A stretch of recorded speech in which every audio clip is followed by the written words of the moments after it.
Drill का direct impact लगता है देखने के लिए मिल रहा है। जी हाँ, इंडिया और यूएसए का जो एलएनजी सप्लाई है उसका रिकॉर्ड ब्रेक हमने देखा है, जो आपका पूरा इकोनॉमिकल पॉइंट ऑफ व्यू से जो एक्सपोर्ट जो है वो पूरा सिस्टम चेंज हो गया है।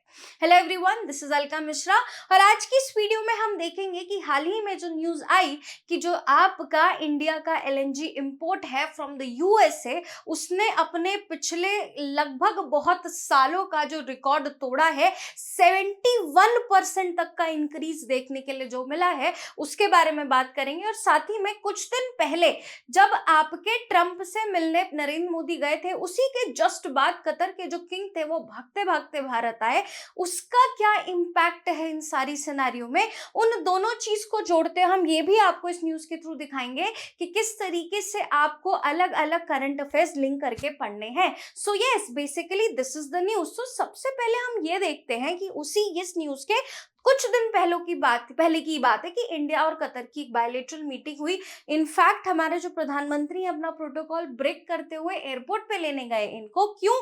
क्योंकि जो कतर है वो इंडिया का लार्जेस्ट जो है सप्लायर ऑफ एलएनजी है, that is liquefied natural gas.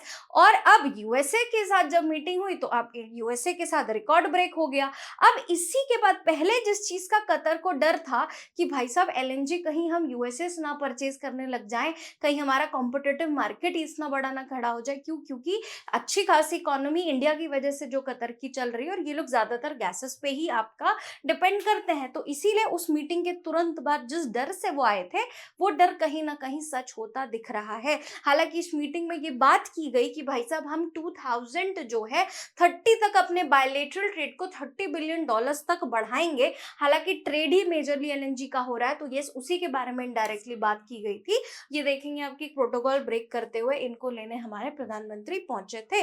Now where is Qatar? Obviously it is present in gulf country, और गल्फ कंट्रीज की एक ऑर्गेनाइजेशन है जीसीसी, उसके बारे में भी हम कभी किसी और वीडियो में बात करेंगे। But yes, Qatar is present in the Persian area और ये आपका पर्शियन गल्फ का एक बहुत इंपॉर्टेंट हिस्सा है। मेजरली हम यहाँ से ऑयल वगैरह ऑयल जो है इम्पोर्ट करते हैं।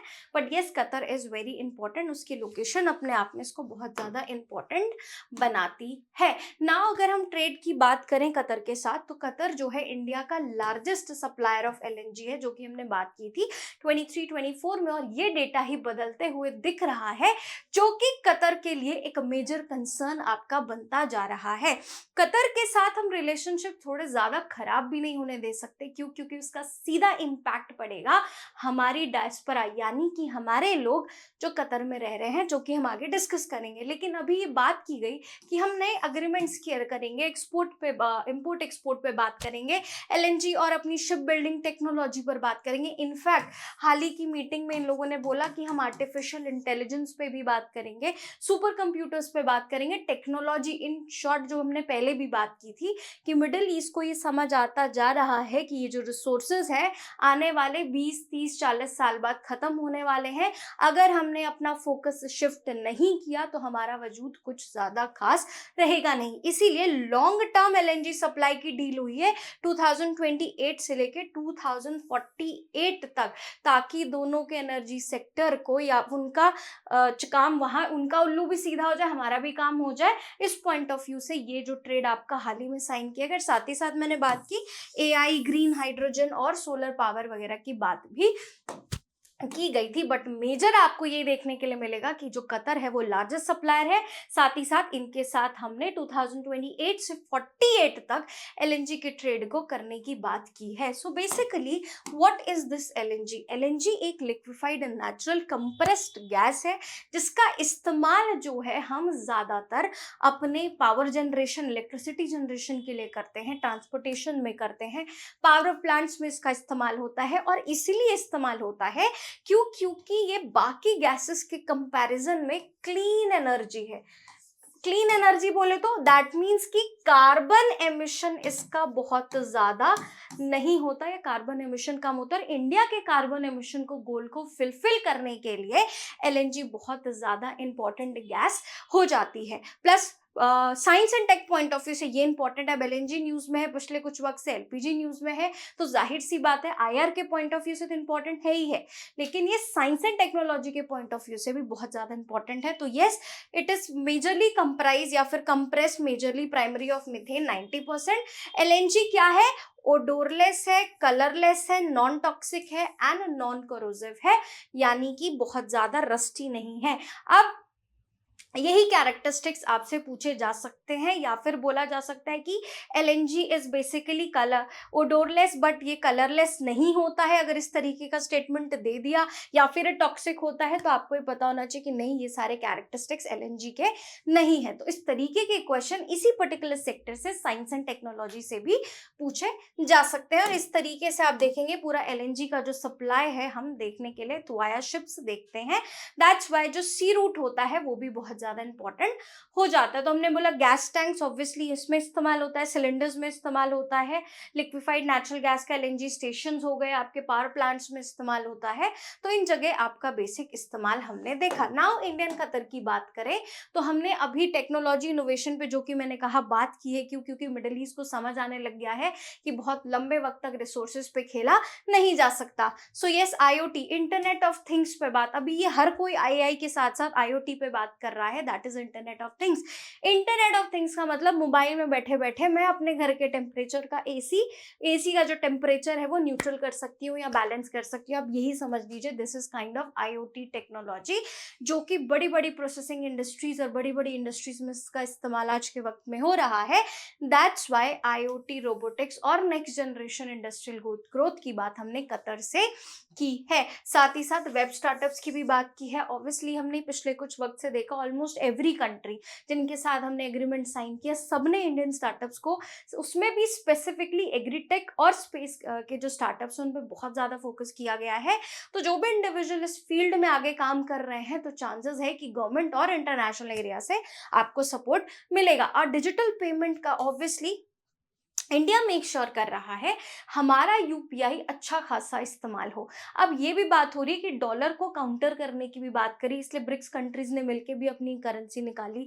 इंडिया भी बहुत सारी कंट्रीज में जो डील कर रहा है, ट्रेड कर रहा है, वो अपने पैसों में ही कर रहा है। तो ये भी एक प्लस पॉइंट न्यूज है कि हमने यहाँ पे भी यूपीआई रोल आउट की बात करी और हमने बोला भाई यहाँ पे भी यूपीआई का इस्तेमाल किया जाएगा। तो ये भी एक पॉजिटिव न्यूज है। ऑलरेडी हम बहुत सी मिडिल ईस्ट कंट्री, बहुत जो नहीं, 2-3 मिडिल ईस्ट कंट्रीज के साथ ऑलरेडी यूपीआई का जो इस्तेमाल है वो कर रहे हैं। Now it is very important कि हम कतर के साथ एकदम से रिश्ते खराब नहीं कर सकते, इसलिए जो नेवी वाला इशू हुआ था, 8 नेवी मैन को पकड़ा गया था और उनको वहां पे जेल में कर दी गई थी। इंडियन नेवी मैन को एज अ स्पाई बोला गया था कि किसी कंपनी में काम कर रहे थे, उनको बोला ही दे आर स्पाई और उनको जेल में डाल दिया गया। उस वक्त पे भी हम इस पर्टिकुलर मैटर को, बहुत कॉम्प्लिकेटेड चीज को बहुत ईजिली हैंडल करने की बात की। क्यों? क्योंकि कतर के साथ अगर रिलेशनशिप खराब हुए तो सीधा सीधा इफेक्ट पड़ेगा हमारे जो इंडियन पॉपुलेशन कतर में रह रही है। लगभग 8,30,000 से ज्यादा लोग, या लगभग इतने लोग आपको इंडियंस कतर में देखने के लिए मिलेंगे, जो वन ऑफ द लार्जेस्ट आपको देखने के लिए मिलते हैं इस पर्टिकुलर एरिया में।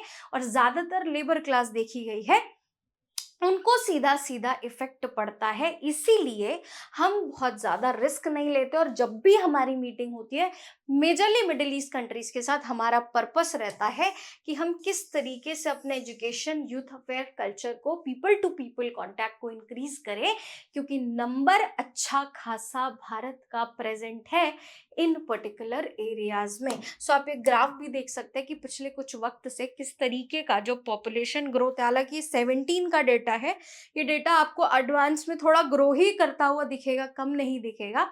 कोविड के बाद भी कुछ खासा इफेक्ट नहीं पड़ा इस पर्टिकुलर डेटा पे, लेकिन आप कुवैत देख लें, बहरीन देख लें, आप कतर देख लें, आप अपना क्या बोलते हैं यूएई देख लें, ओमान देख लें, ऑलमोस्ट हर जगह आपको पॉपुलेशन जो है वो ग्रो ही करती हुई मिली है। कुवैत थोड़ा सा आपने देखा कम हुआ, लेकिन कुवैत का नंबर भी इंक्रीज आपको देखने के लिए मिला है।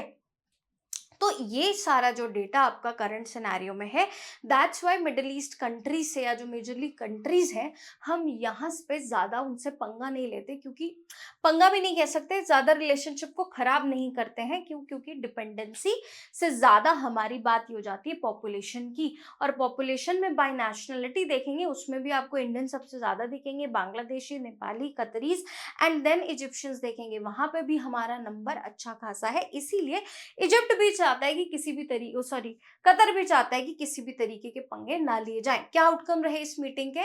ऑब्वियसली ट्रेड में इन्वेस्ट करने की बात की, 2048 तक एलएनजी सप्लाई की बात करी, ट्रेड की बात करी, सिक्योरिटी की बात करी, क्योंकि पर्शियन गल्फ एक बहुत इंपॉर्टेंट एरिया है, चाहे वो IMEEC हो, दैट इज जो पूरा आपका economic middle east economic corridor बनाया जा रहा है, चाहे उसकी बात करें, चाहे हमारा छाबर के थ्रू ट्रेड हो, चाहे मिडिल ईस्ट के इस एरिया में आप पर्शियन गल्फ के थ्रू ट्रेड करें, वहाँ पे सिक्योरिटी भी कंसर्न है और उसको भी मेंटेन करने के लिए हमने कतर से बात की, साइंस एंड टेक्नोलॉजी में इनोवेशन की बात की, बायलेटरल ट्रेड को डबल करने की बात की, हमने वहाँ के पेट्रोकेमिकल्स में अपनी डील करी, LNG ऑब्वियसली 28 से लेके 48 तक की हमने डील करी, हमने $10 बिलियन जो है इंडियन इंफ्रास्ट्रक्चर और स्टार्टअप्स को इन्होंने इन्वेस्ट करने की बात करी, UPI रोल आउट किया।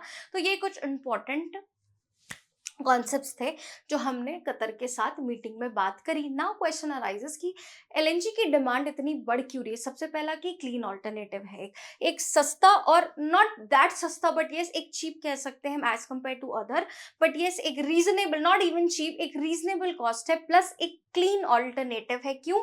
क्योंकि हमारा गोल क्या है कि India is shifting from coal based power to LNG to reduce carbon emission and meet its net zero target by 2070। हम जीरो कार्बन एमिशन पॉलिसी जो हमारी 2070 तक की है उसको कम करने के लिए, कोल से बहुत ज्यादा कार्बन एमिशन होता है और कोल ऑलमोस्ट हर जगह इस्तेमाल होता था अभी तक फ्यूल के तौर पे, तो अब हम उस चीज से शिफ्ट कर रहे हैं आपका कि हम अपने 2070 के नेट जीरो एमिशन को फुलफिल कर सकें। इसलिए हमारा जो गोल है उसके साथ अलाइन करता है ये LNG ट्रेड। इसलिए हम कतर के साथ भी ट्रेड कर रहे हैं, हम और भी अलग मिडिल ईस्ट कंट्रीज और साउथ ईस्ट के साथ ट्रेड कर रहे हैं, और USA के साथ भी LNG और गैसेस का ट्रेड हम कर रहे हैं। That's why this is very important. और हमारी जो अर्बन कंट्रीज, अर्बन जो है, हम धीरे धीरे अर्बनाइजेशन की तरफ बहुत तेजी से बढ़ रहे हैं और इलेक्ट्रिसिटी और बाकी बेसिक जो नीड्स हैं उसको फुलफिल करने के लिए ये LNG गैस बहुत कारगर है। इसीलिए LNG की जो ग्रोथ है पिछले कुछ वक्त से, जो डिमांड है बहुत ज़्यादा बढ़ रही है। क्यों? क्योंकि ये हमारे जो ग्रोइंग इकोनॉमी के पर्सपेक्टिव से जो भी डिमांड्स हैं उसके साथ अलाइन करती है, जो सस्टेनेबल भी है, सस्टेनेबल डेवलपमेंट गोल्स को भी फुलफिल करती है और ग्रोइंग पॉपुलेशन के गोल्स को भी फुलफिल करती है। तो दोनों पॉइंट ऑफ व्यू से LNG एक इंपॉर्टेंट रोल प्ले करती है, जिसके चलते हम इसके ट्रेड पे बहुत ज्यादा फोकस करते हुए दिख रहेंगे। और हम देखेंगे कि अभी कुछ वर्ष पहले UAE जो है वो सेकंड नंबर पे आता था, पहले Qatar, then UAE and then USA, लेकिन USA ने ऑलरेडी UAE को काउंटर कर दिया है और अब वो ओवरटेक करना चाहता है कतर को। तो ये भी आने वाले वक्त में देखने के लिए मिलेगा कि क्या इस वजह से इंडिया को इतनी प्रायोरिटी देता है और क्या इस वजह से इंडिया और कतर और इंडिया और USA के रिलेशनशिप पे कोई इम्पैक्ट पड़ेगा कि नहीं पड़ेगा। क्यों? क्योंकि ट्रम्प इज अ बिजनेसमैन हमेशा धंधे की बात करता है, प्रॉफिट की बात करता है, और अगर कहीं ना कहीं इफेक्ट दिखा तो शायद इसमें बहुत से ट्विस्ट एंड टर्न्स आगे देखने के लिए मिल सकते हैं। But yes, as a world third largest energy consumer India जो है, हम बहुत तेजी से एनर्जी को और कंज्यूम कर भी रहे हैं, डिफरेंट सोर्सेज ऑफ एनर्जी की बात कर रहे हैं, अलग अलग सोर्सेस पे फोकस कर रहे हैं, और उसमें हमारे लिए LNG जो है क्लीन सोर्स बन के आया है, तो हम उसको ट्रेड करने से पीछे, इंपोर्ट करने से पीछे नहीं हट रहे हैं। इसलिए अब ये डेटा हो सकता है कि 2025-26 में ये हो कि भाई USA ने ओवरटेक कर लिया, पहले तो UAE को किया था जो कि इंडिया का सेकंड लार्जेस्ट था, वो खुद अब सेकंड लार्जेस्ट हमारा एक्सपोर्टर बन चुका है ऑफ LNG। नाउ हो सकता है आगे डेटा हो जाए कि भाई USA ने आपका कतर को भी पीछे छोड़ दिया है, कुछ भी हो सकता है इंटरनेशनल ऑर्डर में। सो यस, कतर अभी फिलहाल तो टॉप पे है, लेकिन यस आने वाले टाइम पे चांसेस आर देयर कि कतर भी पीछे होगा। नाउ होप सो आपको ये चीज़ें बहुत शॉर्ट तरीके से समझाने की कोशिश की है कि दोनों पर्टिकुलर आर्टिकल्स को कैसे लिंक किया जाता है, और इसमें कम भी टाइम लगा। इंडिविजुअली फोकस करेंगे तो बहुत ज़्यादा टाइम टेकिंग हो जाता, लेकिन यस, ये डेटा बहुत ज़्यादा इंपॉर्टेंट है। कई बार यूपीएससी जो स्टेटमेंट बेस्ड क्वेश्चन पूछ सकती है, तो उसमें ये डेटा जब चेंज होते हैं तो वो हमें एक माइंड सेट रहता है कि हाँ, this is basically the data. तो हम वो डेटा चेंज होता है तो उस तरीके के क्वेश्चन आने के चांसेस ज़्यादा होते हैं। तो इसीलिए हमें ये डेटास पे फोकस हर बार करना है, और इस तरीके के स्टेटमेंट्स पे भी बहुत ज़्यादा ध्यान देना है। क्यों? क्योंकि हो सकता है यूपीएससी साइंस और इंटरनेशनल रिलेशन दोनों के स्टेटमेंट्स को पूछ ले। एक में एलएनजी के आपके कैरेक्टरिस्टिक्स पूछ ले, और दूसरे में उसका इंटरनेशनल स्टेटस पूछ ले, और उसमें आपसे पूछे कि कौन सा स्टेटमेंट सही है या गलत है। सो इसलिए आप हर चीज़ को लिंक करके पढ़ने की कोशिश करिए। That's all for today. Hope so आपको इस शॉर्ट में सारा न्यूज़ समझ में आया हो। ऐसे और न्यूज़ को देखने के लिए आप हमारे चैनल को सब्सक्राइब कर सकते हैं। Thank you so much.